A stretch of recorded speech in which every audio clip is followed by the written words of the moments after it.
Student, आज का जो हमारा टॉपिक है वो आपके पास है movements about arbitrary origin. Because हम मूवमेंट्स पढ़ रहे हैं, आपको मैंने बताया था कि मेजर ऑफ डिस्पर्जन में हमें विजिबिलिटी ऑफ द डेटा तो मालूम हो जाता है क्योंकि मेजर ऑफ डिस्पर्जन बेसिकली जो एक्सप्लेन करता है वो विजिबिलिटी ऑफ डेटा को एक्सप्लेन करता है। बट हमारे पास शेप ऑफ द डिस्ट्रीब्यूशन की जब बात आती है तो we can use the movements, और मूवमेंट्स में हमने 3 टाइप्स पढ़ी हैं। मूवमेंट्स अबाउट मीन है, मूवमेंट्स अबाउट आर्बिट्री ओरिजिन है, मूवमेंट्स अबाउट जीरो है।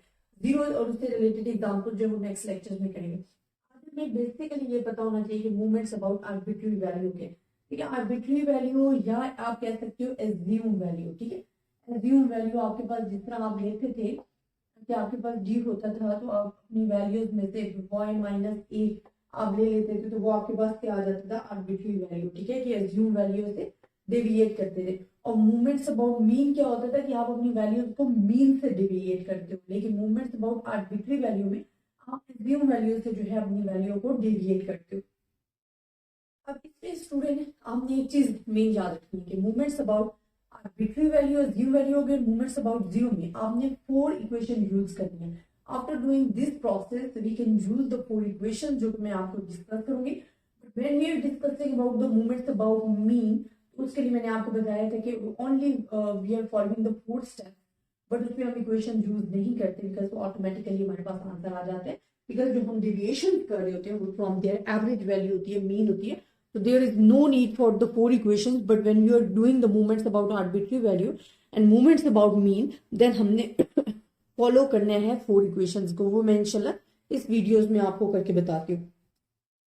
मूवमेंट्स अबाउट आर्बिट्री वैल्यू क्या है, देखिए हमारे पास जो फर्स्ट मूवमेंट होता है ना, या आपने इससे शो करना है, वो हमारे पास होता है सम ऑफ y, अपनी वैल्यूज को डेविएट करना है assume value divided by n, और पावर 1 होगी तो इट्स मीन आप इसको ऐसे भी शो कर सकते हो, इसको d भी लिख सकते हो बिकॉज आपको पता है ये d डेविएशन के इक्वल है जो कि आपकी एज्यूम वैल्यू से हुई है। मूवमेंट्स अबाउट आर्बिट्री ओरिजिन जो सेकंड मूवमेंट्स है वो आपके पास आ जाएगा y माइनस ए पावर 2 आ जाएगी डिवाइडेड बाय n। जिस तरह मीन में हम करते थे कि पावर चेंज करते जाते थे, बाकी प्रोसेस हमारे पास सेम रहता था।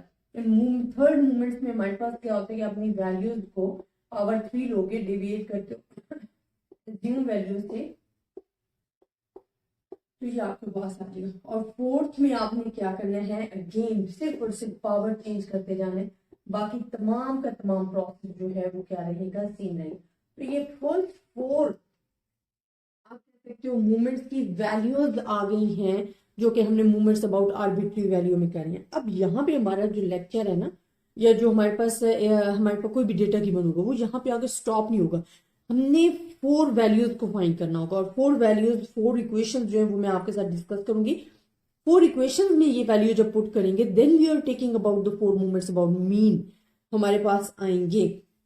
ये सिचुएशन आपको क्वेश्चंस में बताती जाएगी कि हमने मूवमेंट्स अबाउट आर्बिट्री वैल्यू लेनी है, या तो आपको एक एज्यूम वैल्यू दे दी जाएगी, या आपको खुद कहा जाएगा कि जी हमने ये प्रोसेस फाइंड करना है। और अगर कुछ भी मेंशन नहीं किया गया तो फिर आपकी मर्जी, आप तीनों में से कोई भी प्रोसेस जो है वो यूज कर सकते हो। अब हमारे पास अब इसमें एक और चीज आपको डिस्कस करती हूँ कि जब भी आप मूवमेंट्स अबाउट आर्बिट्री वैल्यू कर रहे हो, मूवमेंट्स अबाउट मीन कर रहे हो, तो we are following the 2 equation. वो 2 इक्वेशन हमारे पास कौन कौन सी 2 टाइप्स कौन सी होती है, एक में हमारे पास तो ग्रुप डेटा आ जाता है जिसमें फ्रीक्वेंसी इन्वॉल्व होती है, एक होता है अनग्रुप डेटा। अब जो अभी आपने डिस्कस किया है ना, in which we have no frequency, तो जब आपके पास फ्रीक्वेंसी नहीं है तो it's ungroup data.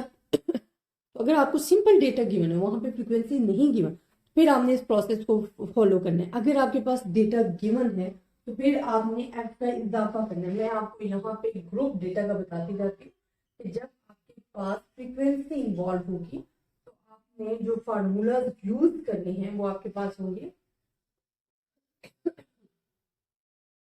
Some of D है ना, यहाँ पे आपने एफ का इजाफा कर देना, F D and sum of F आप लिख सकते हो। देन मूवमेंट 2 क्या होगा in the case of frequency, D square and sum of F D आपके पास। इसी तरह थर्ड मूवमेंट्स के लिए आपने क्या करना है, सिर्फ और सिर्फ फ्रीक्वेंसी ऐड करनी है, बाकी आपके पास जितना भी प्रोसेस है वो सेम रहेगा। अब ये आपके क्वेश्चन पे डिपेंड करता है कि आपको एग्जामिनर विद फ्रीक्वेंसी देता है या विदाउट फ्रीक्वेंसी देता है। अब ये मैंने तमाम की तमाम जो फार्मूलाज है वो डिस्कस करने कि अगर तो विद फ्रीक्वेंसी वो देगा फिर आपने फ्रीक्वेंसी वाला एफ ऐड करके लगाना। अगर विदाउट फ्रीक्वेंसी है देन आपने ये फॉलो करना। अब 4 इक्वेशंस कौन सी हैं जिससे हमें movements about the arbitrary region में मूवमेंट्स अबाउट मीन फाइंड हो जाएंगे। अच्छा, ये जो मैंने डॉट्स डाले हैं it's showing about the movements about arbitrary value. अब हमने 4 इक्वेशंस फाइंड करके मूवमेंट्स अबाउट मीन फाइंड करने हैं। और इक्वेशंस को भी मैं आपको याद करने का मेथड बता देती हूँ ताकि आपको किसी किस्म की कंफ्यूजन ना हो। हिंट दे देती हूँ, एक क्लू देती हूँ, हिंट देती हूँ ताकि आप इजीली उसको जो है याद कर सकें। अच्छा, ये 4 इक्वेशन है जो कि आपने मूवमेंट्स अबाउट आर्बिट्री वैल्यू या मूवमेंट्स अबाउट जीरो से अगर रिलेटेड क्वेश्चन आ जाता है तो इसमें ये फॉलो होंगी। अब फर्स्ट मूवमेंट असल में ये होगा, ठीक है, और जो आपने वैल्यू फाइंड की है और आपको ये पता होना चाहिए कि जो फर्स्ट मूवमेंट अबाउट मीन होता है is always equal to zero. उसमें आप वैल्यूज भी पुट करके देखोगे तो वो हमेशा जीरो ही आएगा। डेटा गिवन होगा, आप देख लेना उसमें जो आपका first movements about the mean जो है is always equal to zero. If they are not zero then you are doing the mistake. तो recheck your questions आपने करना है। M2 आपके पास क्या आएगा? ठीक है, अब मैं आपको हिंट देती जाती हूँ। ये M1 था ना, यहाँ M1 की और इसे M1 से ही हमने माइनस किया। यहाँ पे M2 है ना, तो M2 पहले हम वैल्यू लिखेंगे और इससे प्रीवियस वैल्यू हमारे पास क्या है, ये M1 है प्रीवियस, तो आपने यहाँ M1 लिखकर उसका स्क्वायर ले लेना, ये याद रखने का मेथड है। थर्ड में आपने फिर क्या करना है, ये M3 है तो पहले आपने M3 वाली वैल्यू लेनी है डॉट्स वाली, ठीक है।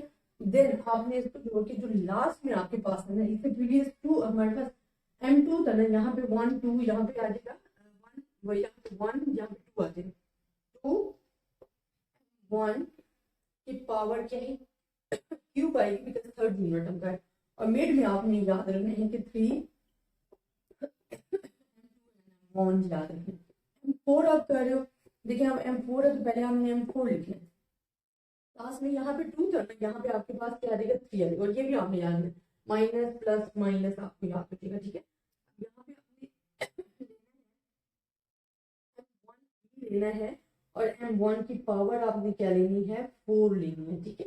और यहाँ पे जो आपने याद रखना है, एक बार आपने 4 लिखना है M3 और M1 वाला प्लस 6 लेना है M2 और M1 वाला और this is the power is, ये आपने पूरी इक्वेशंस फॉलो करनी है। अब आपने करना कैसे है, बेसिकली आपने जो प्रीवियस किए हैं ना, आपको डेटा गिवन होगा। अगर विदाउट फ्रीक्वेंसी में आपको बताती हूँ, डेटा गिवन होगा, आपने उसमें से क्या करना है एज्यूम वैल्यू फाइंड करनी। और एज्यूम वैल्यू आपने कैसे फाइंड करनी, एज्यूम वैल्यू अगर तो उन्होंने खुद दी हुई है तो फिर तो ठीक है, ठीक है। अगर नहीं दी तो कोई सी भी मिड वैल्यू स्टार्टिंग या लास्ट वैल्यू आप लेके उसमें से डेविएट कर सकते हो।